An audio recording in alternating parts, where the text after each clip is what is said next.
সবাইকে ওয়েলকাম করছি all sport ABP চ্যানেলে। আজকে আমি কথা বলবো বাংলাদেশ টেস্ট ক্রিকেটের ইতিহাসে যে কজন খেলোয়াড়ের ব্যাটিং অ্যাভারেজ 30-এর ওপরে আছে সেই সব ব্যাটারদের নিয়ে। এই তালিকার একেবারে প্রথম নামটা তামিম ইকবাল। বাংলাদেশের সর্বকালের সেরা ওপেনারের তালিকায় অবশ্যই তার নামটা উপরের দিকেই থাকবে এবং সব বলের ফরম্যাটেই তিনি দারুণ খেলেন।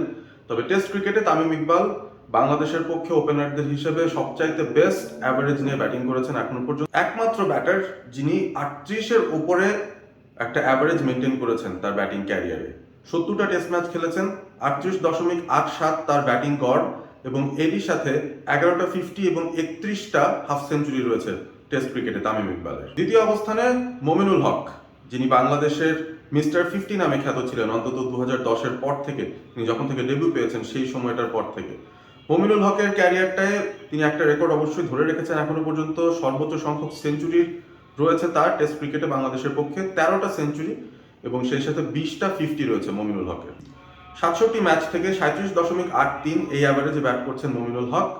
একটা সময় তিনি যখন ক্যারিয়ার শুরু করেছিলেন তখন 50-র উপরে তার অ্যাভারেজ ছিল, তবে বেশ কিছু বছর ধরে ইনকনসিস্টেন্ট থাকার ফলে মমিনুল হকের অ্যাভারেজটা এখন কমতে কমতে 37.83 এসে ঠেকেছে। তারপরও বাংলাদেশের পক্ষে এই মুহূর্তে মমিনুল টেস্ট ক্রিকেটে one of the best batter. 3 নম্বরে বাংলাদেশের পক্ষে টেস্ট ক্রিকেটে সবচেয়ে বেশি সংখ্যক ম্যাচ খেলা ক্রিকেটার, ইয়েস আপনারা ঠিকই ধরেছেন, মুশফিকুর রহিম। সব মিলিয়ে 94টা টেস্ট কমপ্লিট করেছেন এখনো পর্যন্ত বাংলাদেশের এই উইকেট কিপার ব্যাটার। কয়েক বছর যাবত অবশ্য উইকেট কিপিংটা করছেন না, মূলত ব্যাটার হিসেবেই ব্যাটিংটা করছেন। বাংলাদেশের পক্ষে হাইয়েস্ট রানটাও তার 6000-এর উপরে টেস্ট রান শুধুমাত্র মুশফিকের আছে। তিনটা ডাবল সেঞ্চুরি রয়েছে তার, একটা শ্রীলঙ্কার বিরুদ্ধে 2013-তে এবং বাকি দুটো করেছিলেন জিম্বাবুয়ের বিরুদ্ধে 2018 এবং 2020-এ। মুশফিকুর রহিমের ব্যাটিং অ্যাভারেজও 37-এর উপরে। 4 নম্বরে আছেন বাংলাদেশের এইস অলরাউন্ডার সাকিব আল হাসান। 37-এর ওপরে গড়ে তিনি ব্যাট করেছেন তার টেস্ট ক্যারিয়ারে, যদিও মাত্র 5টা সেঞ্চুরি রয়েছে, তবে 31টা 50 আছে এই টেস্ট ক্যারিয়ারে তার। সাকিব আল হাসানও কিছু বিরল রেকর্ডের সাক্ষী অবশ্যই আছেন। ব্যাট হাতে নিউজিল্যান্ডের বিরুদ্ধে 217 তিনি করেছিলেন, সেটা তার ক্যারিয়ার সর্বোচ্চ রান, এবং বাংলাদেশ হাতে গোনা কয়েকটা দ্বিশতক করেছে, তার মধ্যে সাকিব আল হাসান তিনি একটা করেছিলেন। 5 নম্বরে যিনি আছেন তার নামটা একটু সারপ্রাইজিং হতে পারে আপনাদের কাছে, নাসির হোসেন। নাসির হোসেন মাত্র 19টা টেস্ট খেলারই সুযোগ পেয়েছিলেন বাংলাদেশের পক্ষে এবং তার ভিতরেই তিনি 1000-এর উপরে রান করে ফেলেছিলেন এবং তার যে ব্যাটিং অ্যাভারেজ সেটা একেবারেই খারাপ বা মন্দ সেটা কিন্তু বলা যাবে না। 34.8 অ্যাভারেজে নাসির হোসেন ব্যাটিং করেছেন, যেখানে একটা 100-এর পাশাপাশি 6টা 50 রয়েছে। এরপর রয়েছেন 6 নম্বরে লিটন কুমার দাস। এখনো পর্যন্ত 46টা টেস্ট খেলে ফেলেছেন এবং সেখানে তার অ্যাভারেজ 34.61। লিটন দাস মূলত মিডল অর্ডার, লোয়ার মিডল অর্ডারেই ব্যাট করেন এবং এই মুহূর্তে বাংলাদেশের মূল উইকেট কিপিং ব্যাটারের দায়িত্ব তিনি পালন করছেন। গত কয়েক বছরে তিনি ইনকনসিস্টেন্সি দেখালেও এক এক বছরে আবার হঠাৎ করে তার ফর্মটা খুব ভালো হয়ে যায়। তো লিটন দাস আমার মনে হয় বাংলাদেশের পক্ষে বেশ কিছু সামনের রেকর্ড ভাঙলেও ভাঙতে পারেন, তার এখনো কিন্তু বয়স রয়েছে খেলার মতো। 4টা সেঞ্চুরি এবং 17টা 50 এখনো পর্যন্ত লিটন দাসের আছে।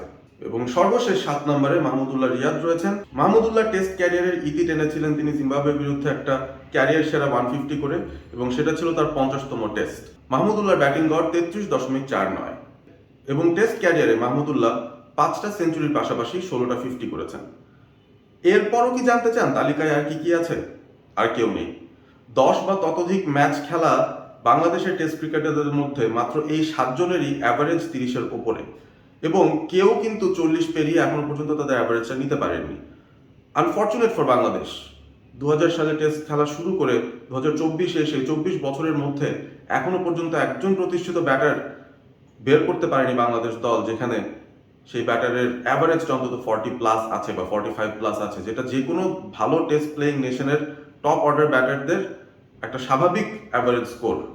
আমি 50-60-এর কথা বাদই দিলাম, 40 অ্যাভারেজেও আমাদের ব্যাটাররা ব্যাট করতে পারেন না, এবং আমার মনে হয় ব্যাটিংয়ের এই দৈন্যদশার কারণেই বাংলাদেশ টেস্ট ক্রিকেটে অনেক ইনকনসিস্টেন্ট।